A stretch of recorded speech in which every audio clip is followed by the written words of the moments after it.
Hi, new இயருக்கு சூப்பரான ஒரு சாக்லேட் ஸ்பாஞ்சி கேக் தாங்க பண்ண போகிறோம். அதுக்கு தேவையான மெஷர்மெண்ட்ஸ் எல்லாமே வந்து நான் ஃபஸ்ட்டு கமெண்டில் பின் பண்ணுறேன், தேவைப்பட்டால் செக் பண்ணிக்கோங்க. இப்போ வந்துட்டு எடுத்து வச்சுருக்க முட்டையை நல்லா பீட் பண்ணிக்கலாம். பீட் பண்ணும்போதே வெண்ணிலா எசன்ஸு, அதுக்கப்புறம் சுகரை வந்து பவுட்ரு பண்ணி வச்சுருக்கேன், அதையும் சேர்த்து நல்லா பீட் பண்ணிக்கலாம் ஃபோமியாக ஆகிற வரைக்கும்.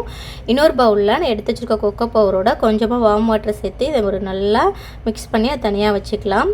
அடுத்து நம்ம வந்து மைதா, பேக்கிங் சோடா, பேக்கிங் பவுடர் இது எல்லாத்தையும் எடுத்துகிட்டு நல்லா 3 டைம் நான் சலித்து எடுத்துக்கிட்டேங்க.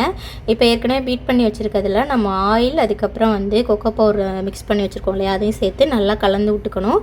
அதுக்கப்புறம் கொஞ்சம் கொஞ்சமாக நம்ம மாவை போட்டு இது மாதிரி ஸ்பீடு 1ல் வச்சுட்டு நல்லா ஜென்டலாக வந்து பேக்கிங் ட்ரேயில் ஊற்றிட்டு 180 டிகிரி செல்சியஸில் ஒரு 45 மினிட்ஸ் பேக் பண்ணி எடுத்தோம்னா சூப்பர் ஸ்பான்ச்சியான சாக்லேட் ஸ்பாஞ்ச் கேக் வந்து ரெடி ஆயிரும். கண்டிப்பாக ட்ரை பண்ணி பாருங்கள். நான் உங்களுக்கு கட் பண்ணி காமிக்கிறேன் பாருங்கள் எவ்வளோ சாஃப்டாக வந்திருக்குன்னு சொல்லிட்டு. ஸோ அந்தளவுக்கு கையில் தொட்டாவே வந்து அவ்வளோ ஸ்பாஞ்சியாக இருக்குது, அவ்வளோ சாஃப்டாக இருக்குது.